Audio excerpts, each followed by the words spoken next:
Good evening to all of you. Today we are going to start the first lecture of statistics. JEE mains में एक questions की possibility. हमारे पास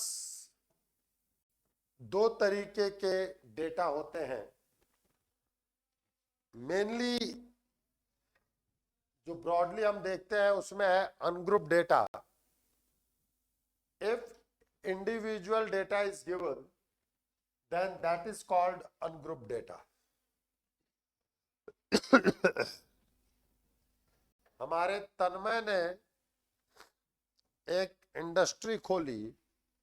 अब सबको पहली तारीख को सैलरी भी तो देगा, तो बैंक से इसने लिंक कर रखा है कि भैया ये नाम इसके आगे इतनी सैलरी, ये नाम इनके आगे इतनी सैलरी। तो ऐसे चीज को जहां इंडिविजुअल हर डेटा की चीजें दी गई हैं वो कहलाता है आपका अनग्रुप डेटा। हर इंडिविजुअल के करस्पॉन्डिंग सैलरी दी गई है, हर इंडिविजुअल के करस्पॉन्डिंग मार्क्स दिए गए हैं, तो वो आपका इंडिविजुअल डेटा है। लेकिन स्कूल जब तैयार करता है लिस्ट तो वो टॉपर के और आपके मार्कशीट में आपके सारे इंडिविजुअल आते हैं, बट स्कूल ये भी तो तैयार करता है कि 90 अबव कितने हैं, 80 to 90 कितने हैं, 70 to 80 कितने हैं। ये जो डेटा तैयार होता है वैसे डेटा को हम कहते हैं ग्रुप डेटा। जहां पे इंडिविजुअल दिया जाता है that is known as ungroup data. और ग्रुप डेटा में भी हमारे पास दो तरीके के डेटा हैं। जैसे पहला है हमारे पास डिसकंटिन्यूअस डेटा या डिस्क्रीट डेटा। हमारे तन्मय ने जो सैलरी रखी अपने ऑफिस में 5,000 rupees per month, 10,000 rupees per month, 15,000 rupees per month, 20,000 rupees per month, 25,000 rupees per month. और जो सैलरी ये दे रहा है 10 वर्कर्स को 10,000 दे रहा है, 5,000, 8 वर्कर को 10,000 दे रहा है, 12 वर्कर को 15,000 देता है, 7 को 20,000 और 13 को 25,000। आप देखें यहां ग्रुपिंग तो है लेकिन ये डिसकंटिन्यूअस है। सैलरी 5,000 से 10,000 जा रही है, ठीक है। तो इस ऐसे डेटा जब मेरे सामने आते हैं तो इसको हम क्या कहते हैं, डिसकंटिन्यूअस या डिस्क्रीट डेटा है। ग्रुपिंग क्योंकि आपने ये नहीं बताया कि कौन से 10 है, बस 10 लोगों की सैलरी 5,000, ठीक है, नोट करते हुए।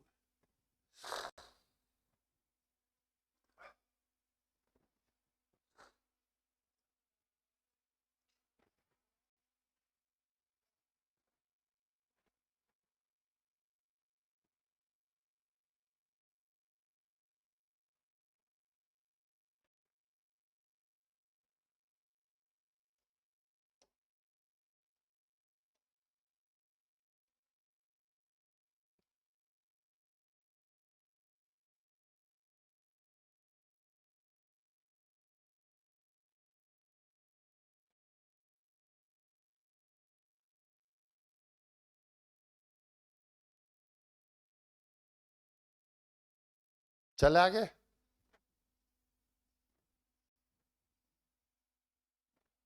कंटिन्यूअस डेटा, जैसे मान लो हमें बात करना है कि 0 से 10 मार्क्स में कितने स्टूडेंट हैं, 10 to 20 में, 20 to 30 में, 30 to 40 में, 40 to 50 में। अब आप देखें कि ये डेटा बेसिकली कंटिन्यूअस हो रहा है, ठीक है। और number of students that is known as frequency, FI हम रिप्रेजेंट करते हैं। फ्रीक्वेंसी वो चीज है कि कोई पर्टिकुलर टर्म या डेटा कितनी बार रिपीट हुआ है, ठीक। जैसे 0 से 10 मार्क्स में 50 मार्क्स का हमने पेपर लिया, हमारे पास 12 स्टूडेंट हैं, 10 to 20 में 8 स्टूडेंट हैं, 20 to 30 में हमारे पास 25 स्टूडेंट्स हैं, 30 to 40 में हमारे पास 15 स्टूडेंट्स हैं, एंड 40 to 50 में 10 स्टूडेंट्स हैं। तो कितने मार्क्स में कितने स्टूडेंट्स आए, that is known as frequency. कोई डेटा कितनी बार रिपीट हुआ है उसको हम क्या कहते हैं बेटा, फ्रीक्वेंसी। ठीक है। अब हमारे पास एक्सआई एक टर्म आता है जो कि मिडिल वैल्यू हम कहते हैं। जैसे जब ये क्लास इंटरवल में आएगा तो middle value will be the XI. जैसे 10 + 0 divided by 2 is 5, this is 15, this is 25, this is 35, this is 45।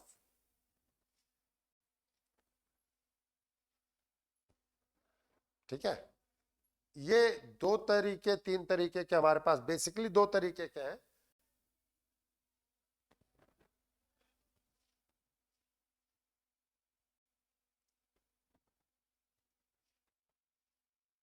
चले आगे।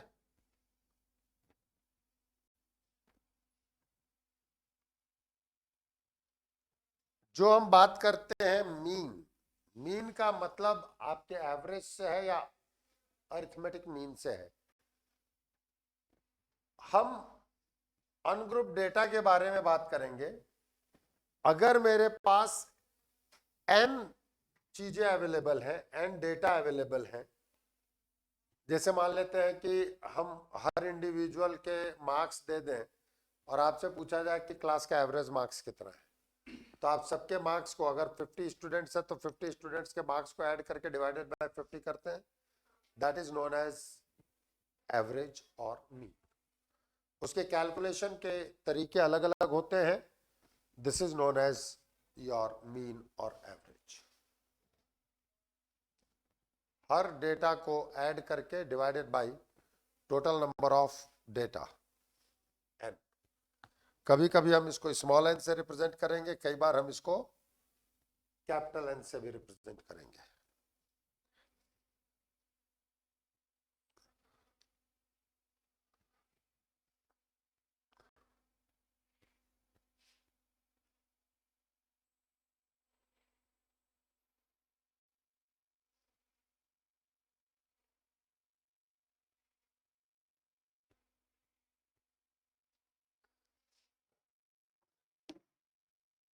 चले आगे।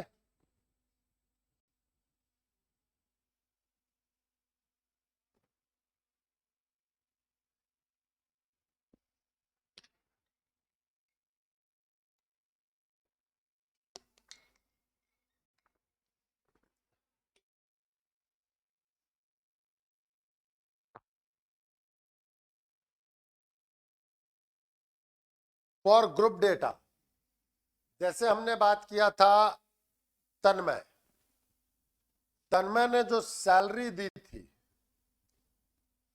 एक तरीके से ये एक्सआई है, और कितने लोगों को सैलरी दी गई, वो 10 लोग हैं 5000 पे, तो ये मेरा एफआई है।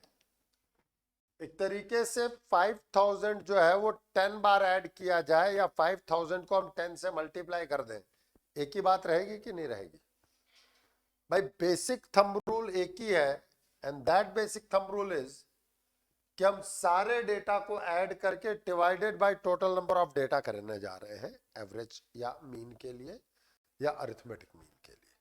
ठीक है। तो जब हमने कहा कि x1 की फ्रीक्वेंसी f1 है, x2 की फ्रीक्वेंसी f2 है, मतलब data x2 f2 number of times repeat हुआ है, यही तो है फ्रीक्वेंसी का मतलब। तो अगर मैं x2 को f2 टाइम्स ऐड करूं या x2 इंटू f2 करूं, बात एक ही आएगी। तो हमारे पास जो मीन निकल के आता है, x1 को f1 बार ऐड करो या f1 इंटू x1 करो, plus f2 into x2 plus f3 into x3 up to fn into xn divided by f1 plus f2 plus f3 up to fn। इसी तरीके से जो न्यूमरेटर है उसको मैं समेशन में लिखूंगा, i is equal to 1 to n fi xi divided by i is equal to 1 to n summation of fi।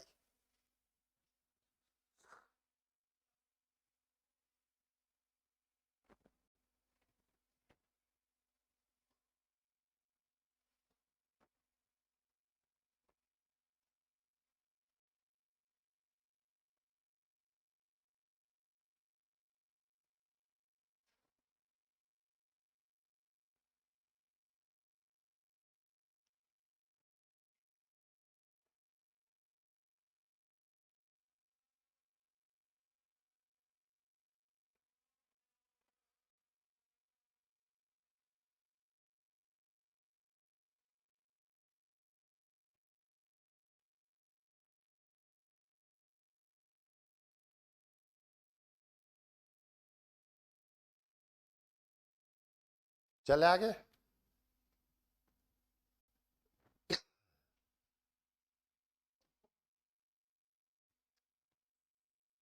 एक टर्म है वेटेड मीन।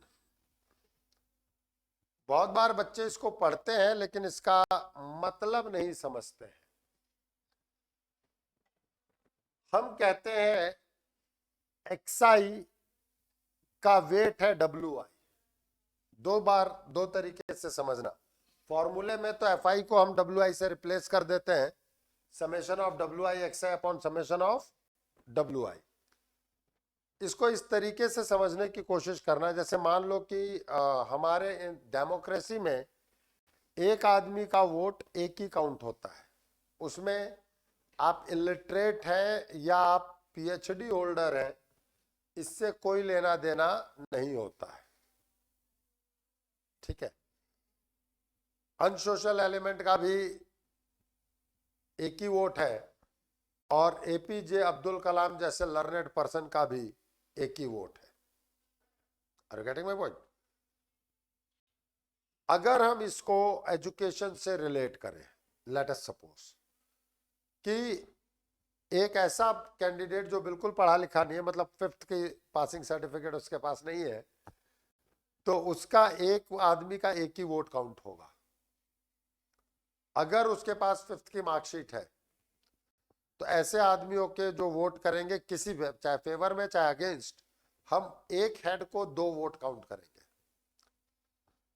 8th का सर्टिफिकेट है तो एक हेड मतलब 3 वोट्स, 10th है 4 वोट्स, 12th है 5 वोट्स, ग्रेजुएशन है 6 वोट, पोस्ट ग्रेजुएशन या टेक्निकल एजुकेशन है 7 वोट, पीएचडी है 10 वोट्स।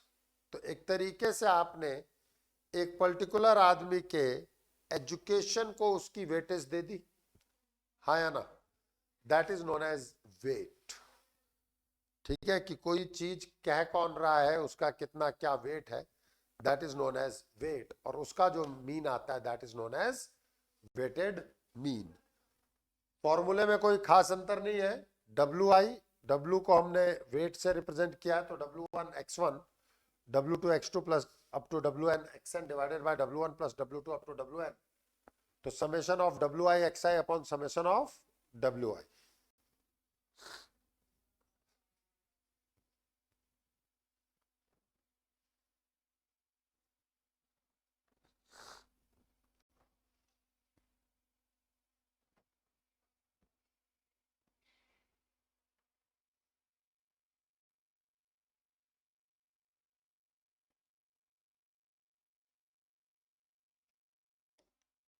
अब आप इसके क्वेश्चंस को देखना कि क्या क्या चीजें। लिख लिया ऑनलाइन? अरे online Yes.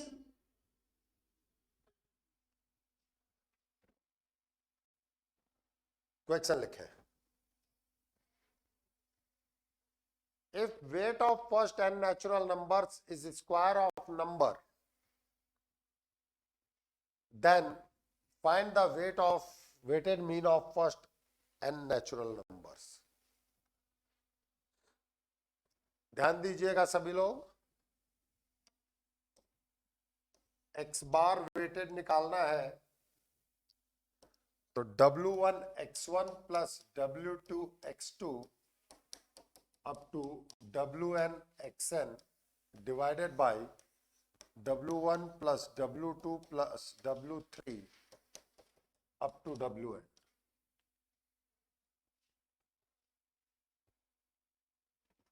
First n natural number का वेट उसका स्क्वायर है, मतलब weight of i is i square, यही तो दिया है। Weight of i is i square means 1 square into 1 plus 2 square into 2 up to n square into n divided by 1 square plus 2 square plus 3 square up to.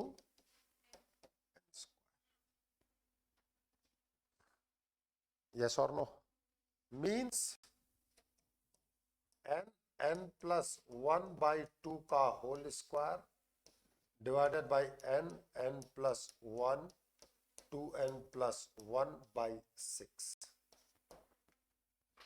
means 6 by 4 into n plus 1 upon 2n plus 1, which is your 3 by 2 into n plus 1 upon 2n plus 1.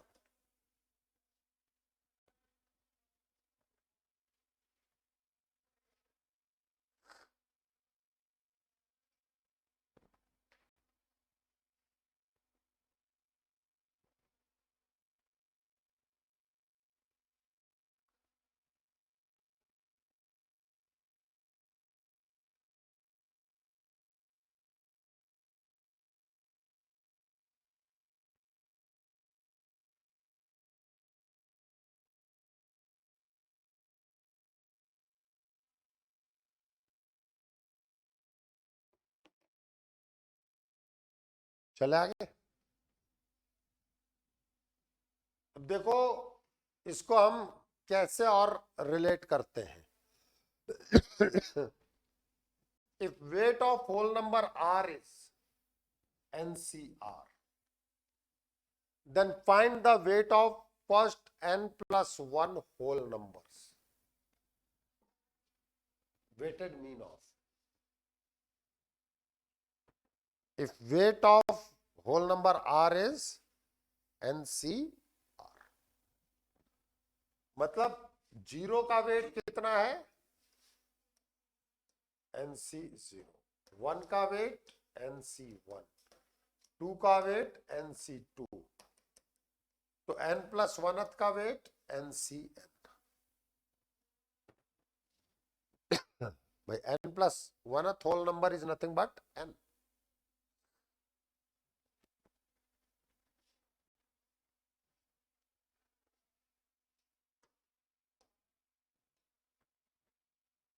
तो weighted mean W1 x1 plus W2 x2 plus W3 x3 Wn xn divided by W1 plus W2 plus W3 up to Wn.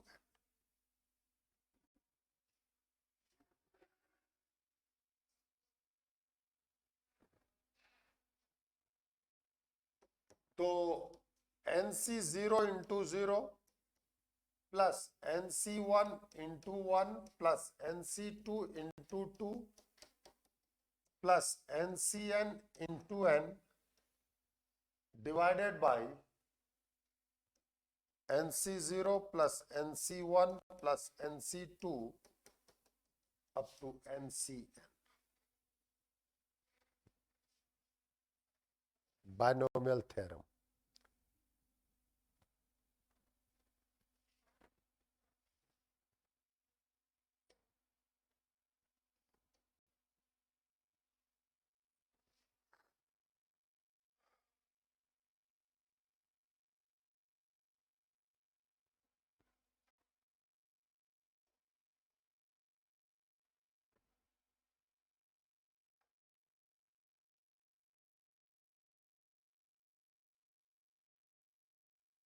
चले आगे।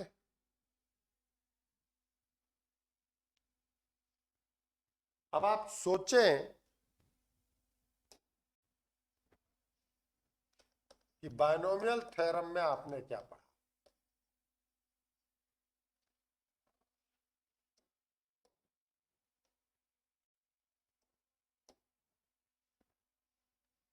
One plus x raise to power n आपने पढ़ा था NC0 plus NC1x plus NC2 x square NCN x की power n. Put x is equals to 1.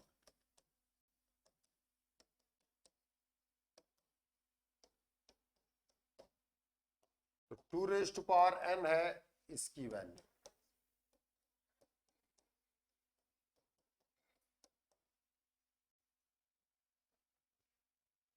Yes और no?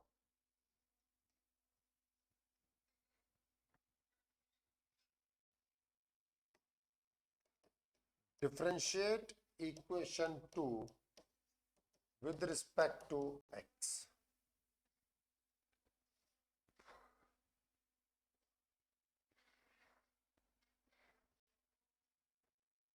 N into 1 plus x raised to power n minus 1.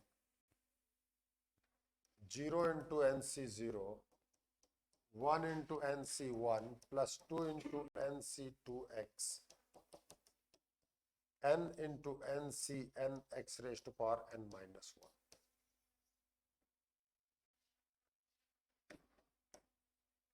Put x is equals to 1 in equation 4.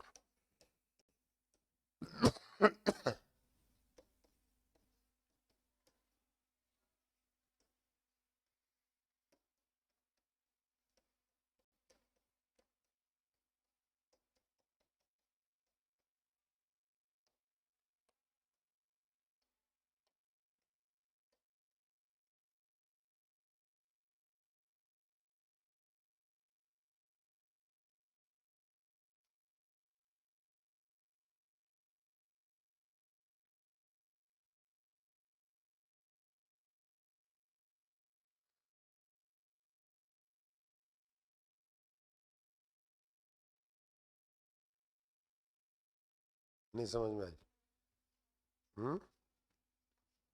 पक्की बात ना?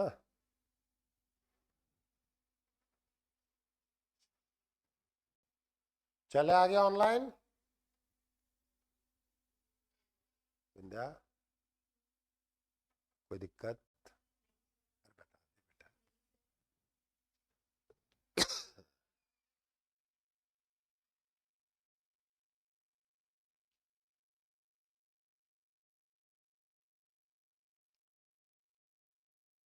चले आगे। अब यहां ये सारी वैल्यूज रख दो इक्वेशन 1 में, तो आपके पास x बार क्या आएगा? न्यूमरेटर है n into 2 raise to power n minus 1, denominator है 2 raise to power n, isn't it n by 2? Yes और नो? कर लो नोट।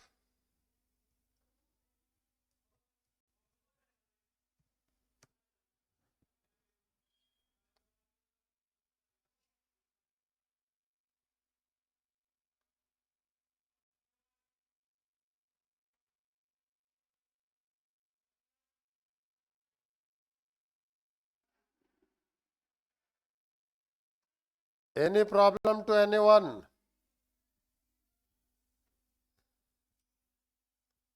अरे online?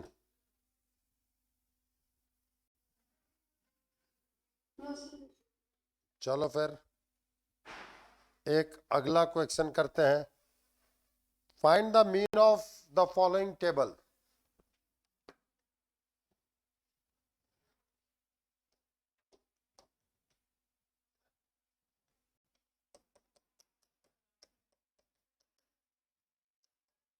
Find the mean of the following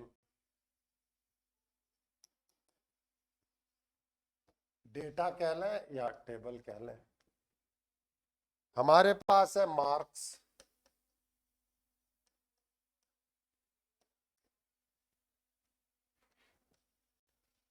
अब इसी में डेटा आपको दिया जाता है नंबर ऑफ स्टूडेंट्स, ये आपको दिया जाएगा 0 to 10, 10 to 20, 20 to 30, 30 to 40, 40 to 50, 50 to 60। ये है आपका 12, 18, 27, 20, 17 and 6। अब यहां दे करके आपसे कहते हैं कि भाई फाइंड द मीन। अब मीन निकालने का फॉर्मूला तो है ही मेरे पास, summation of F I x i divided by summation of F i. ये मेरे पास एक तरीके से फ्रीक्वेंसी है। तो जब आप समेशन ऑफ एफ आई करेंगे यू विल गेट इट 100। देख लो ऐड करके।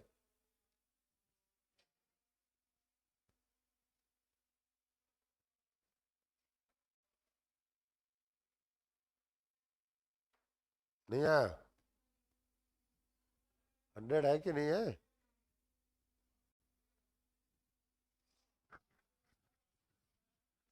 ठीक है। अब सबसे पहले आपको एक्सआई निकालना पड़ेगा, जो क्लास इंटरवल में मैंने बताया था मिडिल वैल्यू। This is 5, 15, 25, 35, 45, 55। अब इसके बाद हम करेंगे एक्सआई एफ आई कैलकुलेट। 60, 270, 675, 700, 765, 330। तो summation of F I x I जो निकल के मेरे पास आएगा 2800।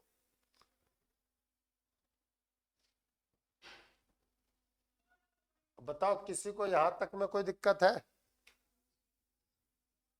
वो तो बोल दो भाई।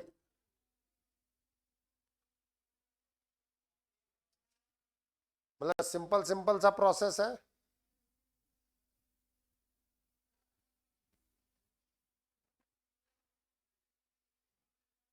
तो what about your x bar? Summation of fi xi divided by summation of 2800 divided by 100